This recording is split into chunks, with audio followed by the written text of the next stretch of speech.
존경하는 국민 여러분, 우원식 국회의장과 동료 의원 여러분, 김민석 국무총리와 국무위원 여러분, 경북 김천시 출신 국민의힘 원내대표 송은석입니다.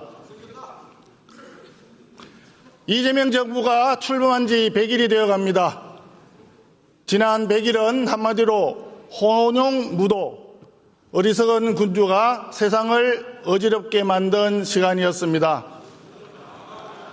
정치는 협치를 파괴하는 거대 여당의 폭주 속에 정치 특검을 앞세운 야당 탄압, 정치 보복만 있을 뿐입니다.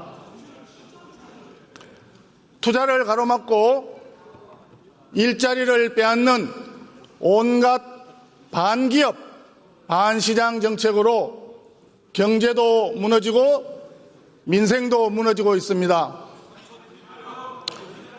허상에 사로잡힌 굴욕적인 저자세 대북 정책으로 안보는 해체되고 있습니다.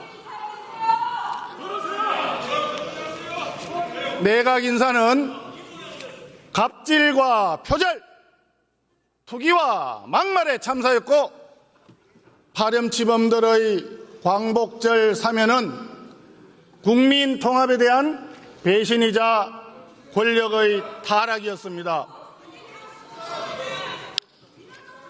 영유아 퇴행의 국정운영 100일을 목도하면서 쌓여가는 국민의 한탄과 원성을 들으면서 오만하고 위험한 정치 세력에게 국가 권력을 내준 우리 국민의힘의 과오가 더욱 한탄스럽습니다. 하지만 좌절하며 주저앉아 있지 않겠습니다. 이제 야당의 위치에서 이재명 정권의 폭정을 강력하게 비판하고 바로잡으면서 민생 경제부터 확실하게 지켜내겠다는 약속을 드립니다.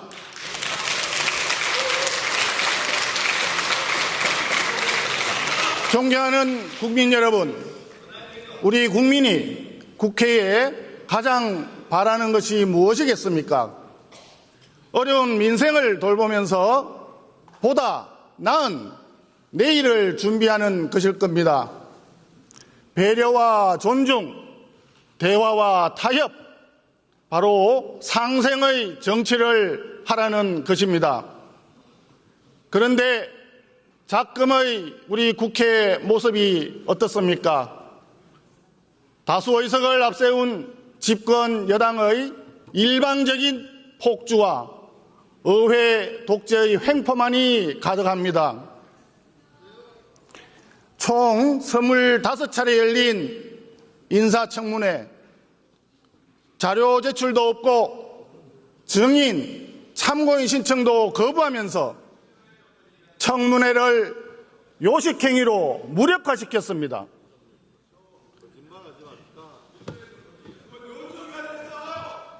노란봉투법, 상법, 방송법과 같은 국가경제와 미래에 심대한 영향을 끼치는 쟁점 법안들도 일방적으로 강행 처리했습니다.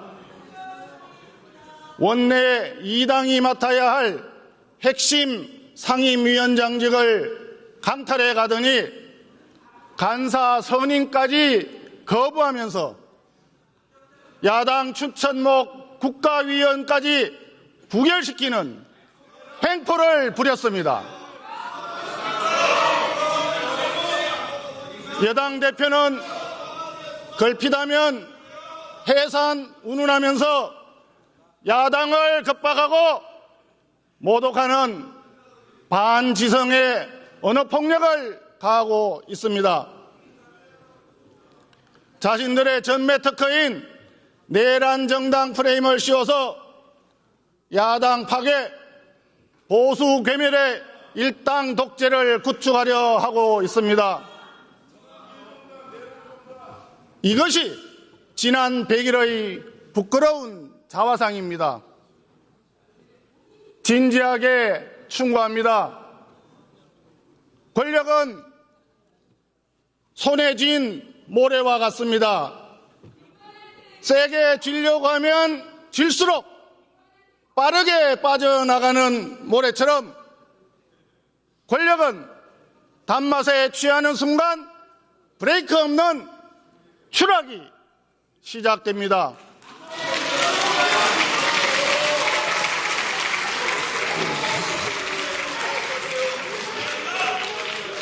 고맙습니다. 정권이 출범한 지 겨우 100일인데 왜 스스로 파멸의 절벽을 향해 가속 페달을 밟습니까? 일당 독재의 폭주를 멈추십시오. 무한 정쟁을 불러오는 선동과 협박의 정치를 중단하십시오. 국민을 위한 상식과 해법의 정치로 돌아오십시오.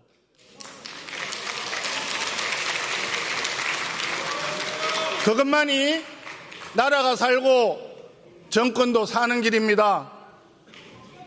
존경하는 국민 여러분, 더불어민주당이 만들어 일방 통과시킨 3대 정치 특검은 이미 정치 보복의 도구로 전락했고 야당 탄압은 끝이 없습니다. 더불어민주당은 당내에 특검 대응 특위를 구성하고 아예 내놓고 특검 수사를 지휘하고 있습니다.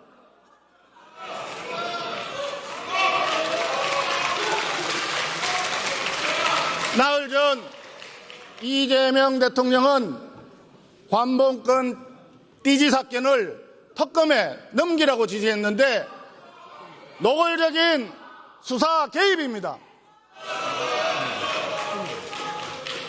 특검은 무차별적인 과잉 수사로 이에 화답하고 있습니다. 뚜렷한 증거도 없이 특검은 국민의힘 의원들의 의원회관, 지역구 사무실, 자택까지 닥치는 대로 압수수색을 계속하고 있습니다. 우리 당이 전당대회를 치르는 동안에 중앙당사에 들이닥쳐서 계좌번호까지 포함한 500만 당원 명부를 압수하려고 했습니다. 국회 본청에 있는 야당 원내대표실까지 밀고 들어오는가 하면 당 사무처 직원들의 핸드폰, 노트북, 차량, 여행 가방까지 대거 압수수색을 했습니다. 우리 당 일부 의원님들을 피의자로 소환장까지 발송했습니다. 독재국가에서나 벌어지는 정치폭력입니다. 정당민주주의에 대한 말살책동입니다.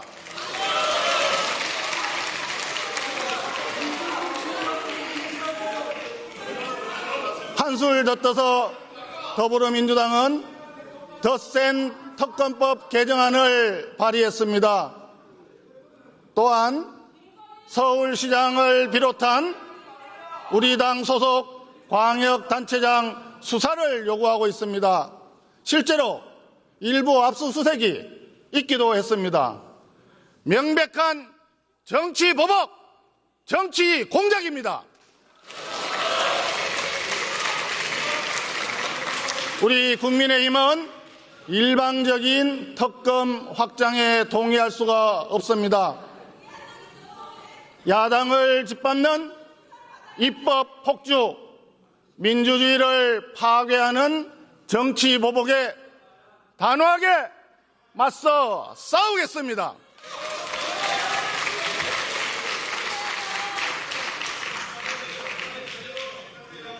그런데 특검으로도 부족해서인지 특별 재판부를 설치하겠다고 합니다.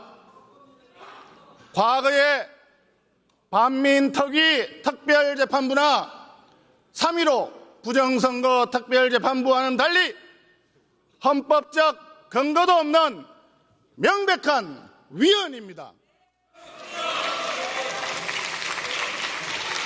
대법원도 이런 이유로 분명하게 반대 입장을 밝혔습니다.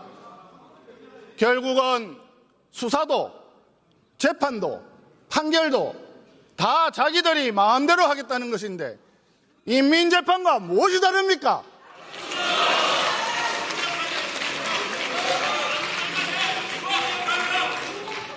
반면에 이재명 대통령의 5개 재판은 모두 중단시켰습니다.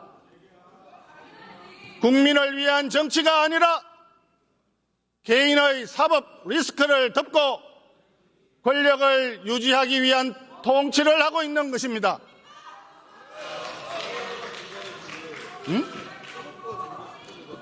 여러분이 입만 열면 외치는 민주주의가 이런 모습은 아닙니다.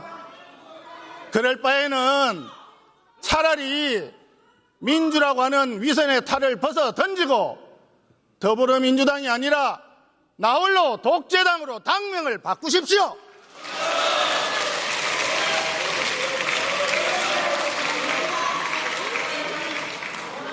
국민의힘은 모든 수단을 동원해서 법치와 민주주의를 파괴하는 만행을 저지할 것입니다. 이에 따른 국정혼란과 파국의 책임은 전적으로 이재명 정권에 있다는 점을 분명히 밝혀둡니다. 사법부의 독립을 침해하고 삼권 분립의 헌정체계를 뿌리째 흔드는 것은 곧 최민희 의원님 잘하고 계십니다. 삼권 분립의 헌정체계를 뿌리째 흔드는 것은 곧 국가를 허물어뜨리는 일입니다. 위험한 국가 해체 시도를 즉각 중단하기를 강력히 촉구합니다. 존경하는 국민 여러분, 정부 여당이 졸속으로 추진하고 있는 검찰 해체 사법은 잘못된 것입니다. 새로운 해법을 찾아야 합니다. 정부 여당은 검찰의 수사권을 전면 폐지하고 경찰이 송치한 사건에 대한 보완 수사마저도 금지하려고 합니다. 국민을 대신해서 묻겠습니다. 더불어민주당이 만든 공수처와 특검에게는 수사권과 기소권을 몽땅 다 주면서 왜 검찰의 수사권은 빼앗아야 하는 겁니까? 만약 검찰의 보완 수사까지 폐지하게 되면 경찰에서의 잘못된 수사는 누가 어떻게 통제하고 보완합니까? 결국 이 모든 피해는 고스란히 국민에게 돌아가게 됩니다. 검찰 해체는 단순한 행정 개편이 아니에요. 1949년 검찰청법 제정 이후 76년간 유지해온 대한민국의 형사사법 체계를 근본적으로 바꾸는 중대한 사안입니다.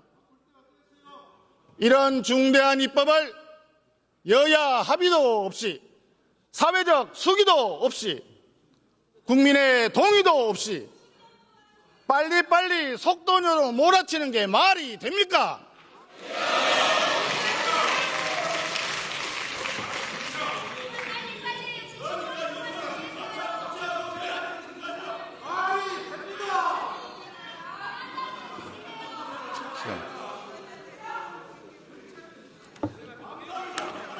그러면 한번 돌아봅시다.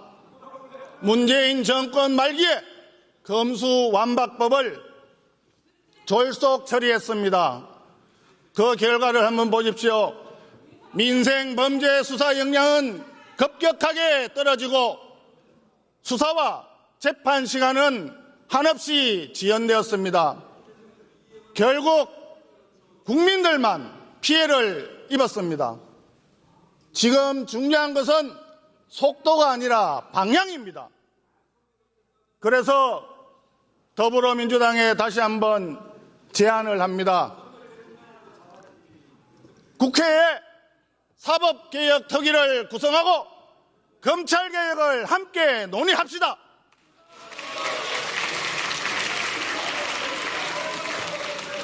지금 본회의장에 계신 많은 의원님들이 호응해 주듯이 우리 국민의힘도 검찰개혁의 필요성에 동의합니다. 사회적 약자 보호를 최우선시하는 검찰개혁이 필요하다고 생각하고 있습니다. 이미 개혁의 방향과 중요 정책에 대한 밑그림은 마련되어 있습니다. 사개특위에서 여야가 함께 머리를 맞대고 책임있는 검찰개혁 논의를 이어갈 것을 제안합니다.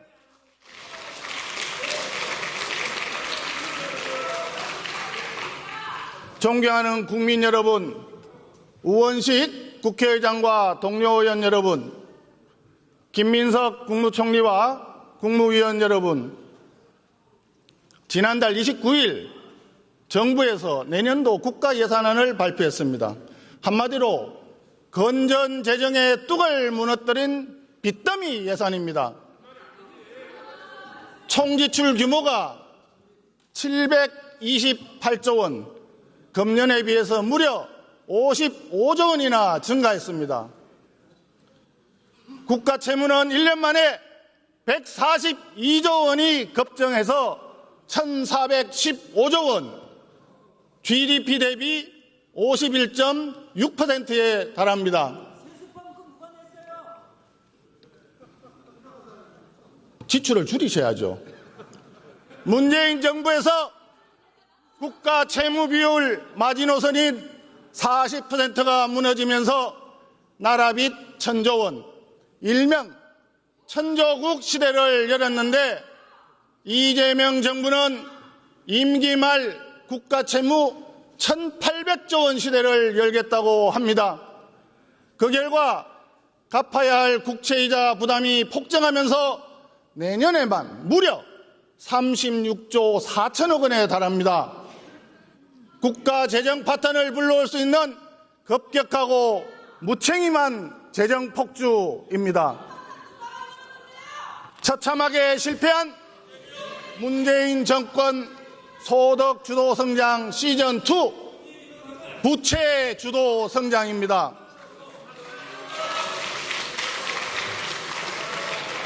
나라 빚을 갚아야 할 미래 세대를 약탈하는 재정 폐륜입니다, 여러분.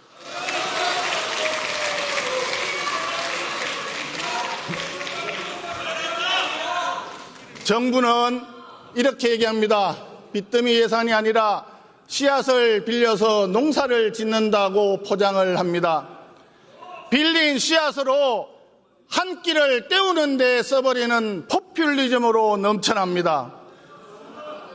이 대통령의 대선 공약이었던 아동수당의 35조 8천억, 농어촌 기본소득의 11조 5천억, 지역사랑 상품권의 24조 원, 지방선거를 대비하는 현금성 예산이 대거 포함되어 있습니다. 그러면서 작년 예산심의 때 더불어민주당이 전액 삭감했던 대통령실과 경찰, 검찰, 감사원의 특활비도 슬그머니 모두 복원했습니다. 지금 자신들이 출범시킨 3대 특검 특활비 내역은 아예 공개도 못하겠다고 하고 있습니다. 안면, 몰수, 모렴치, 이중잣대 부끄럽지 않습니까?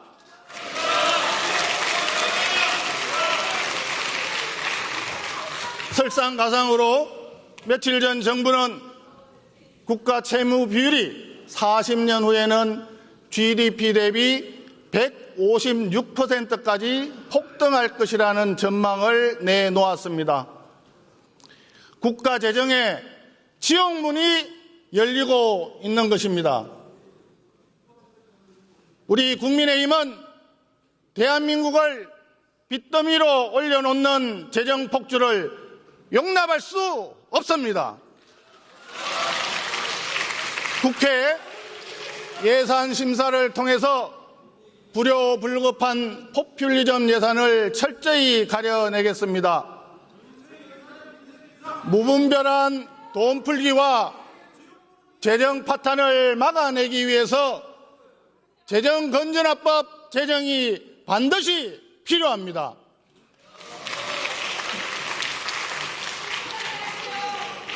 금년도 본예산 기준으로 법률에 따라 반드시 지출해야 하는 의무 지출 비중이 54.2%에 달합니다. 10년 전에 비해서 약 10%포인트나 상승한 것입니다. 이 때문에 AI, 로봇, 양자 컴퓨터와 같은 최첨단 전략기술 확보를 위한 과감한 투자에 큰 제약을 받고 있습니다. 이제는 새로운 환경 변화와 재정 수요에 맞춰서 예산을 재구조화할 때가 되었습니다. 백지에서 전면적으로 재검토해야 합니다. 따라서 모든 정부의 재정사업에 대한 예산 소요를 원점에서 재평가하는 제로베이스 예산 제도 도입을 제안합니다. 이를 위해서 국회에 여야정 재정개혁 특별위원회를 구성합시다. 여야 의원 여러분들의 적극적인 호응을 부탁드립니다. 존경하는 국민 여러분, 정부의 주장대로 국가 재정이 경제 회복의 마중물이 되려면 씨앗을 빌려서 지은 농사가 풍년이 들기 위해서 가장 중요한 것이 무엇이겠습니까? 민간의 혁신과 투자가 있어야 합니다. 경제 성장을 이끌어가는 것도 씨앗을 풍성한 곡식으로 키워내는 것도 기업입니다. 그런데 지금 정부 여당은 온갖 반기업 정책을 쏟아내고 있습니다. 마중물을 받아들일 지하수를 오폐수로 만들고 있는 것입니다. 씨앗이 자라나야 할 논밭을 황무지로 만들고 있는 것입니다.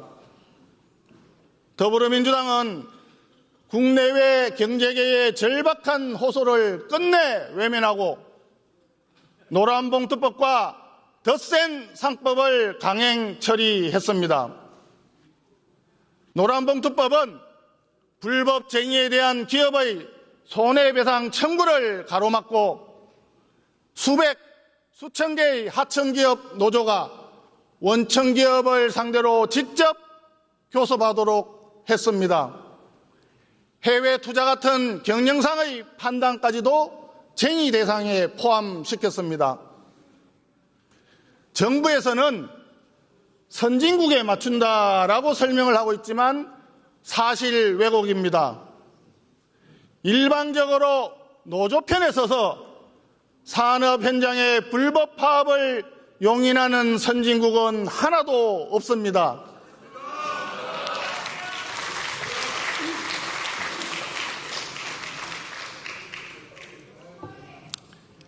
법을 시행하기도 전에 벌써부터 폐해가 나타나고 있습니다. 민노총 산하, 현대제철 협력사 노조, 네이버의 7개 자회사, 또 발전소 노조가 원청기업을 상대로 집단행동을 시작했습니다. HD 현대중공업과 HD 현대미포 노조는 미국 조선시장 진출에 반발해 파업을 시작했습니다. 정부가 자랑하던 마스가 프로젝트가 시작도 하기 전에 노란봉투법에 발목이 잡힌 것입니다. 법이 본격 시행되면 거짓말인지 아닌지 산업 현장의 대혼란이 불을 보듯 뻔합니다. 더 센 상법은 감사위원 분리 선출과 집중 투표제를 강제하여 기업 경영권을 상시적으로 위협하는 경영 마비법입니다. 국내 투자자를 보호하는 것이 아니라 외국 투기자본의 탐욕만 채워주게 될 것입니다. 여기에 정부 여당은 자사주 소각을 강제하는 3차 상법 개정안까지 추진하겠다고 합니다.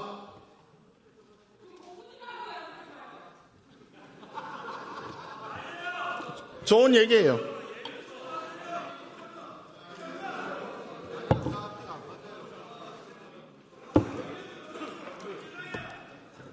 여기 300명의 국회의원들이 각자 다 열심히 공부를 하고 와서 본회의장에 앉아 있는 줄 압니다. 가뜩이나 기업 방어장치가 없는 우리 기업은 외국계 자본, 적대적 M&A에 무방비로 노출될 우려가 있습니다. 노란봉투법, 더 센 상법은 결국 한국에서 사업을 하지 말라는 기업 단두대법입니다.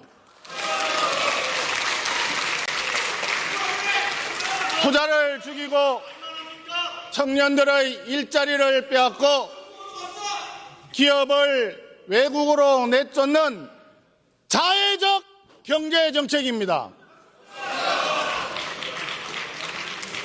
저는 이재명 대통령이 성공한 대통령이 되기 바랍니다. 이재명 대통령은 기업이 잘 되어야 나라가 잘 된다고 수없이 외쳐왔지만 국민의힘에서 기업을 위해 노력하는 것에 반의 반이라도 더불어민주당이 호응해주면 고맙겠습니다. 더불어민주당의 경제정책과 기업정책은 사실 국민을 기만하는 사탕 발림에 불과합니다. 우리 국민의힘에서는 기업과 국민의 피해를 최소화할 수 있도록 후속 보안 입법에 착수하겠습니다. 그 방향은 책임과 자율, 노와 사의 균형입니다. 노란봉투법은 사용자의 범위, 쟁의의 개념과 범위를 더욱 명확하게 해야 합니다. 다른 선진국처럼 노조의 파업에서 주요 사업장 점거를 금지하고 파업 기간 중 대체 근로를 허용하여 기업의 방어권을 강화해야 합니다. 이런 내용을 담은 공정노사법을 이미 발의했습니다.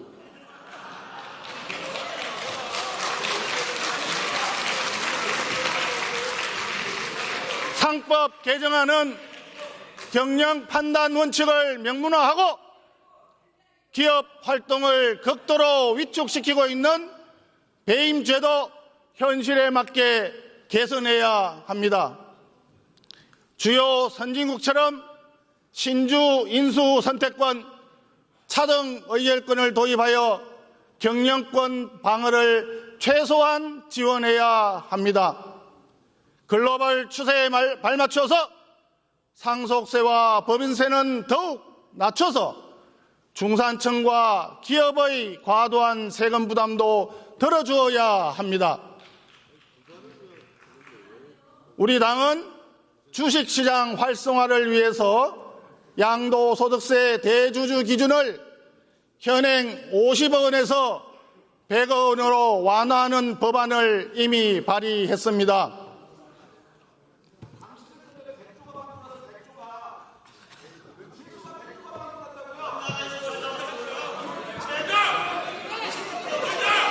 본회의장에서 당신이라는 표현은 존경의 표현으로 이해합니다.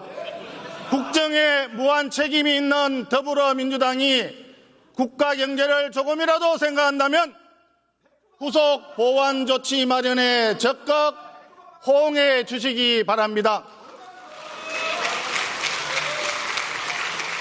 존경하는 국민 여러분, 지난달 더불어민주당은 방송 3법 개정안, 즉 방송연구장악법을 강행 처리했습니다. 이제 공영방송은 물론이고 민영방송인 YTN, 연합뉴스 TV까지도 더불어민주당과 민노총 언론노조의 소나기에 들어갔습니다.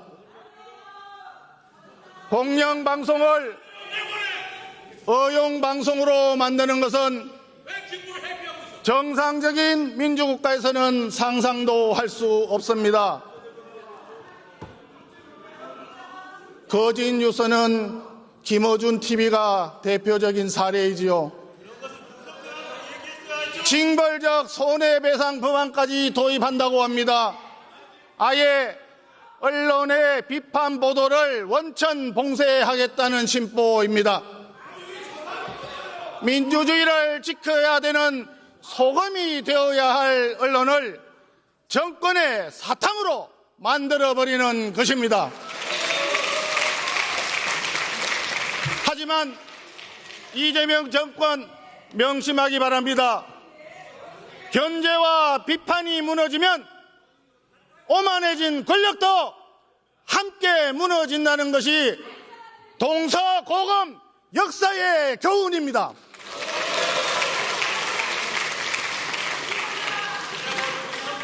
여러분들이 참으로 좋아하는 1980년대 땡전 뉴스는 50 정권 수호의 천병이었지만 독재 정권 붕괴의 시발점이 되었다는 사실을 꼭 기억하십시오. 공영방송의 주인은 정권이나 정파가 아니라 국민입니다. 이번에 개정된 방송장악 3법은 폐지되어야 합니다. 대신에 여야 공영방송 법제화 특위를 구성합시다. 원점에서 방송개혁 논의를 다시 시작할 것을 제안합니다.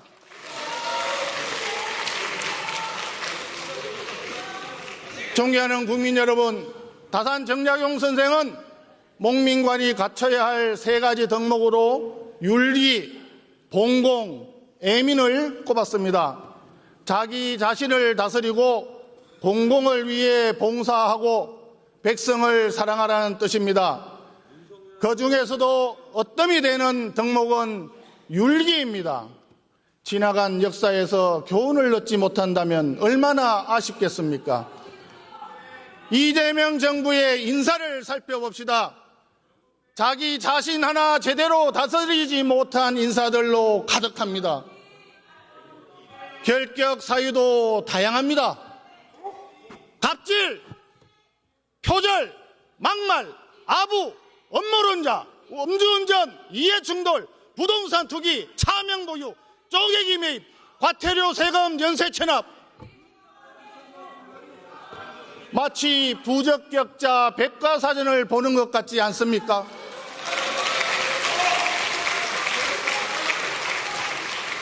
이제 최악의 인사 참사인 최교진 후보자 임명까지 강행한다면 대통령, 국무총리, 그리고 장관들까지 도합 전과 22범의 범죄자 주권정부가 완성됩니다.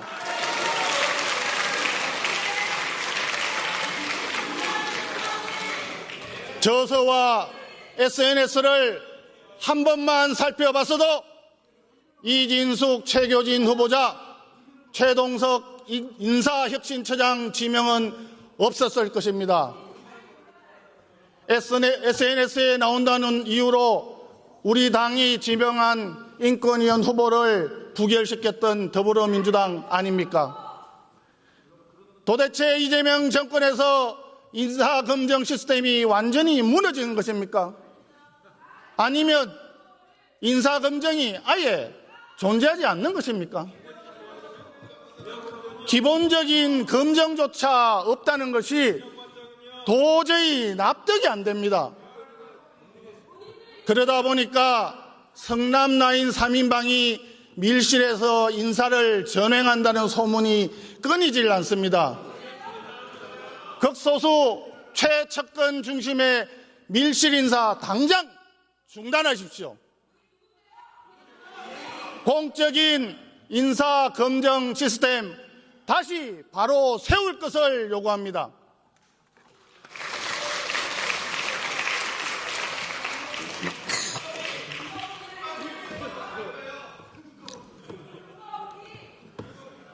공공기관장 강제 교체 시도도 당장 중단하십시오. 문재인 정부에서 임기 6개월 놔두고 무려 59명의 기관장을 알박기로 새로 임명했습니다. 윤석열 정부 출범 이후 지금까지도 대부분이 임기를 함께하고 있습니다. 제발 양심과 상식에 맞는 정치를 하십시오.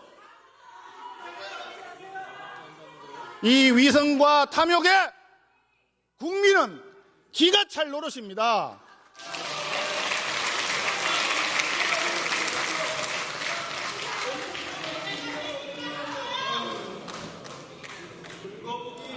존경하는 국민 여러분, 우원식 국회의장과 국회의원 동료 여러분, 김민석 국무총리와 국무위원 여러분, 지난달 28일 열린 한미 정상회담은 얻은 것 없는 빈손 쭉정이 회담이었습니다. 이번 정상회담 결과 한국은 5천억 달러 규모의 대미 투자를 약속했습니다. 5천억 달러는 우리나라 GDP 대비 26.7%에 달하는 막대한 규모입니다. 일본의 대미 투자 5,500억 달러는 GDP 대비해서 13%, EU의 1조 3,500억 달러는 GDP 대비해서 6.9% 수준입니다. 여기에 비교해도 매우 과도하고 불평등한 부담입니다. 그런데 이처럼 엄청난 선물 보따리를 줬는데 무엇을 받아왔습니까? 자동차 관세 도대체 언제 15%로 낮아지는 겁니까? 쌀과 소고기를 비롯한 농산물 개방 정말 막았습니까? 3,500억 달러 투자 패키지 조정 도대체 어떻게 되었는지 국민은 알 길이 없습니다. 주한미군 역할 재조정을 비롯한 한미동맹 현대화에 대해서 왜 아무런 발표가 없습니까? 국민은 참으로 답답합니다.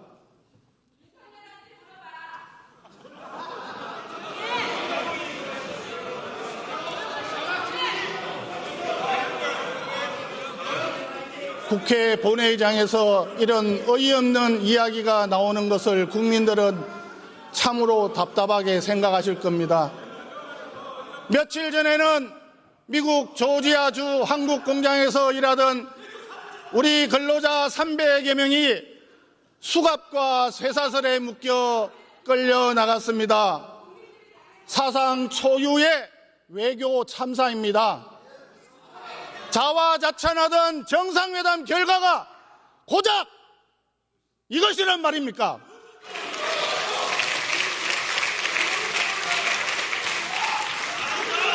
지금 낯뜨거운 명비어천가 부를 때가 아닙니다. 대한민국의 국익을 지킬 수 있도록 정상회담 후속 협상에 만전을 기해주기 바랍니다. 국민과 함께 향후 후속 협상을 면밀히 주시하겠습니다. 우물한 개구리가 되지 않도록 국민의힘도 국익을 최대한 지켜나가도록 정부에 적극 협조하겠습니다.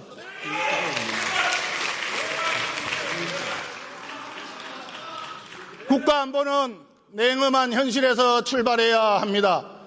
이념적 환상이나 낭만적 감정, 국내 정치에 이용하려는 욕망이 개입하는 순간 실패로 끝날 수밖에 없습니다.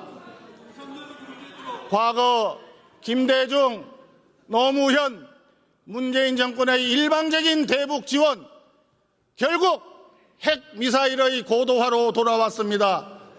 평화라는 공허한 구호, 무력 도발로 되돌아왔습니다. 문재인 대통령은 김정은의 한마디를 듣고 북한의 비핵화 의지가 확고하다면서 국제사회에서 대변인 노릇까지 자처했습니다. 그런데 어떤 결과를 가져왔습니까? 남북 공동연락사무소 폭파, 미사일 도발, 대화 단절로 끝났습니다. 그런데 무참하게 실패했던 그 길을 이재명 정권이 다시 가려 하고 있습니다. 심각한 것은 우리 스스로 무장 해제부터 하면서 일방적인 짝사랑을 펼치고 있다는 것입니다. 대북 전단 금지, 대북 확성기 방동 중단, 거기에 시설 철거, 한미 연합훈련 축소, 국제인권보고서 비공개, 여기에 더해서 국정원에서 50년간 끊기지 않고 운영해온 대북 방송 송출을 몽땅 중단했습니다. 대북 협상 카드로 써야 될 이런 조치들을 모두 포기하고 북한 정권의 비위를 맞추고 있지만 돌아온 것은 허망한 개꿈, 더러운 족속, 이런 조롱과 멸시뿐입니다. 그런데도 이재명 대통령은 9.19 군사합의 복원까지 선언하면서 우리 스스로 안보를 해체하겠다고 합니다. 최근 이재명 대통령이 밝힌 3단계 비핵화론이 만약 북한의 핵무기 보유 인정을 전제로 한 구상이라면 한반도 안보에 지각 변동을 가져올 매우 위험한 발상입니다. 이재명 정권에 촉구합니다. 같은 일을 반복하면서 다른 일을 기대하는 것은 미친 짓이다. 아인슈타인의 말을 들려드립니다. 문재인 정권의 과오를 반복하지 마십시오. 국격도 자존도 내팽겨친 굴욕적인 저자세를 버리십시오. 정권 취적을 위한 평화쇼의 허상에서 깨어나십시오.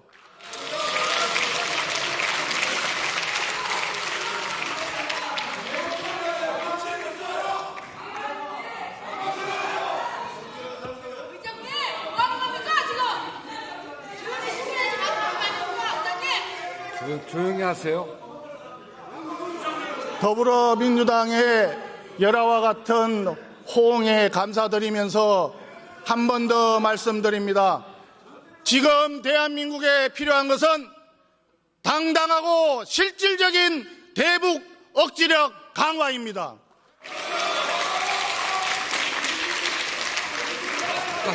그 첫걸음으로 한미연합훈련 강화를 제안합니다. 또한 북핵의 실효적인 대응 능력을 갖추기 위해서 한미 원자력 협정 개정도 적극 추진할 것을 정부에 제안합니다. 존경하는 국민 여러분, 우원식 국회의장과 동료 의원 여러분, 김민석 국무총리와 국무위원 여러분, 올해는 광복 80주년이 되는 뜻깊은 해입니다. 한일 국교 정상화 60주년이 되는 해이기도 합니다. 식민 지배와 전쟁의 폐허 위에서 출발한 대한민국이 지금은 선진국들과 당당하게 어깨를 나란히 하고 있습니다.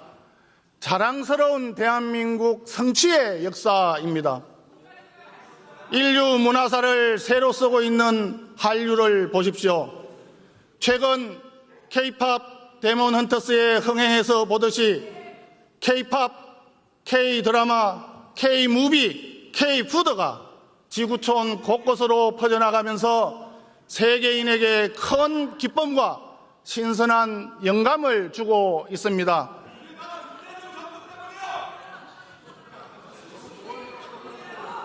존경하는 우리 김구 선생님이 그토록 염원했던 높은 문화의 힘으로 세계의 중심에 우뚝 서고 있습니다.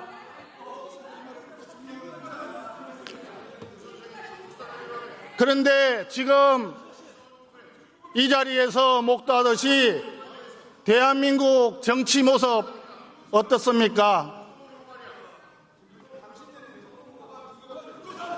제가 고등학교 1학년 때 담임 선생님께 처음 받았던 선물이 백범 김구 전기였습니다. 지금 국회 교섭단체 대표 연설에 올라와 있는 저로서도 국가 발전의 가장 큰 걸림돌이 정치라고 하는 혹평에 가슴이 답답합니다.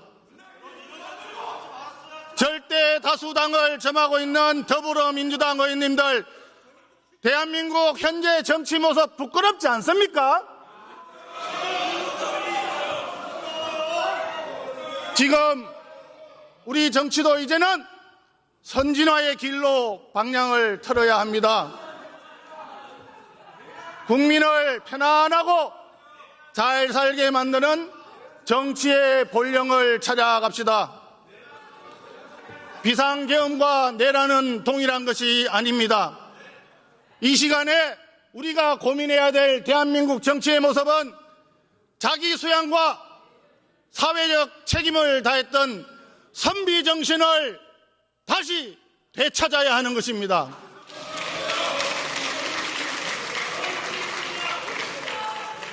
동료 의원 여러분께 호소합니다. 지금보다 좀 더 깨끗하고 좀 더 정직하고 좀 더 반듯한 정치를 만들어 봅시다. 그렇게 하기 위해서 존경하는 이재명 대통령과 더불어민주당에 촉구합니다. 손에 들고 있는 망치를 내려놓으십시오. 말로는 협치를 외치면서 야당 파괴에 골몰하는 표리부동 양도구육의 국정운영 당장 그만두십시오.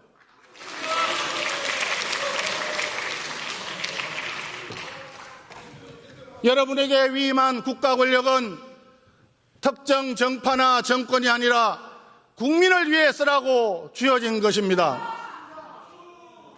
시급한 국가적 당면 과제 해결에 주체하지 못할 그 막강한 힘을 사용하십시오. 한번 돌아보십시다. 금년도에 0.9%로 예상되는 성장률 어떻게 회복할 것입니까? 세계에서 가장 빠르게 진행되고 있는 저출산 고령화 어떻게 극복할 것입니까? 청년층과 미래 세대를 위협하는 연금 구조개혁 어떻게 할 것입니까? 시시각각 지역의 생존을 위협하고 있는 지방 소멸에 대한 대책을 어떻게 세울 것입니까? 양극화 문제는 또 어떻게 해소할 것입니까?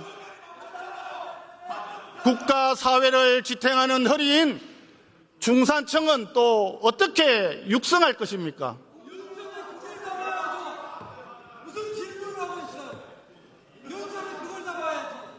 국가 발전을 위해서 반드시 해결해야 될 중차대한 과제들입니다. 하지만 어느 것 하나 쉽지 않습니다. 이 문제에 대한 답은 집권 여당과 정부에서 내놓아야 합니다. 더불어민주당이 집권 여당으로서 본연의 역할을 되찾고 국회가 정상적으로 작동해도 해결하기 어려운 벅찬 과제들입니다. 이런 문제들을 놓고 여야가 밤새 토론하고 협의하며 대책을 마련하는 것이 바로 국민이 바라는 정치 아니겠습니까?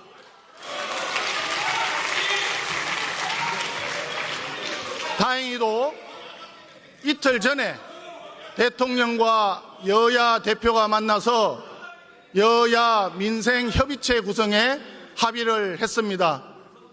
이제 남은 것은 실천입니다.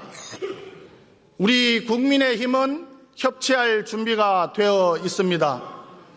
정책적 대안도 가지고 있습니다. 어떤 선택을 하느냐는 집권 여당에 달려 있습니다. 절대 다수를 점하고 있는 더불어민주당은 본인들이 결정만 하고 선택을 한다면 못할 게 없습니다. 왜 이런 국가적 난제에 대해서 힘을 쓰지 않는 것입니까?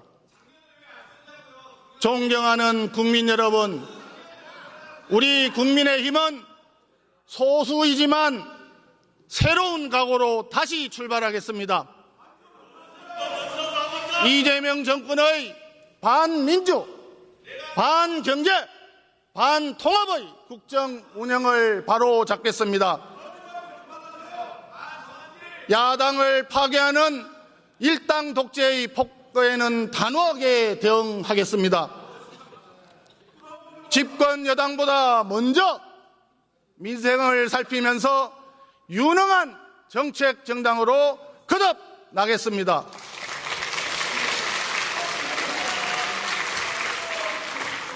더욱 성찰하고 정진하면서 국민 여러분의 기대에 부응해 가겠습니다.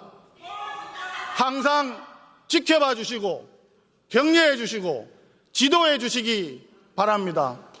경청해 주셔서 감사합니다.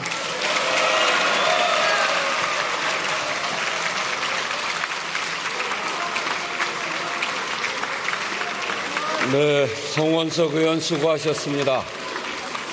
오늘 연설하는 도중에 처음부터 끝까지 많은 항의가 있었습니다.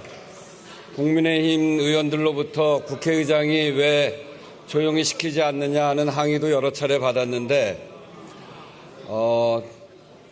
세상을 보는 것은 입각점이 있습니다. 여러분 국회의원들은 정면을 보니까 국회의원들만 눈에 뵈고 서로 항의하고 이런 것만 보입니다만 국회의장이 이 자리에 앉아보니까 저 앞에 있는 방청석에 있는 우리 초등학생들도 보이고 카메라를 통해서 보는 우리 국민들도 보입니다. 이런 속에서 본회의장의 모습을 어떻게 해야 하는가를 늘 생각합니다. 처음부터 끝까지 비판과 고함으로만 오늘 얼룩진 본회의장 모습을 우리 국민들이 어떻게 봤을지 반성적으로 성찰할 필요가 있다고 생각합니다. 오늘 회의는 이것으로 마치겠습니다. 사내를 선포합니다.